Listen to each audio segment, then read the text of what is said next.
2, 3, out. Today, the Bay Athletic Club at the Alpena Regional Medical Center not only celebrates 2 years of business, but also an expansion. I guess the stars were lined up right. Everybody had the right motivation to put this together, and it's been extremely successful. Much of that motivation comes from the club's owner, Trina Gray, who's originally from Wisconsin. There, she worked in public relations and always loved fitness, but always thought of it as a hobby. And then when I moved to Alpena, the opportunity arose to make my hobby a career. Trina and her husband, Jeff, who's an underwater archaeologist, moved to Northeast Michigan so Jeff could run the National Marine Sanctuary. And that's when Trina started developing a business plan for a gym. The hospital heard about what I was doing as what happens in small town grapevines. They heard I was doing this.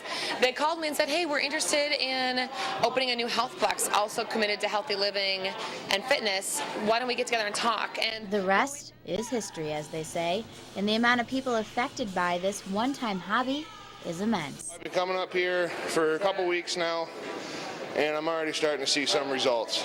The camaraderie, the people here are wonderful. The staff is incredible. Working for the Bay has opened up a number of different opportunities, professional and personal, for myself. And to think that 2 years ago, Trina had butterflies in her stomach.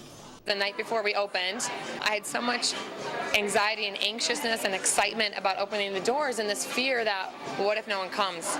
So at 4 in the morning, I drove to a grocery store in town and picked up coffee and came back, was grinding coffee, and I was here by myself, and I walked up to the door to open it, and there stood a dozen people at 5:30 in the morning on my first day. 2 years later, that fear and anxiety is just a memory. Really, there has never been 1 minute that the club has been open in 2 years that there hasn't been somebody here.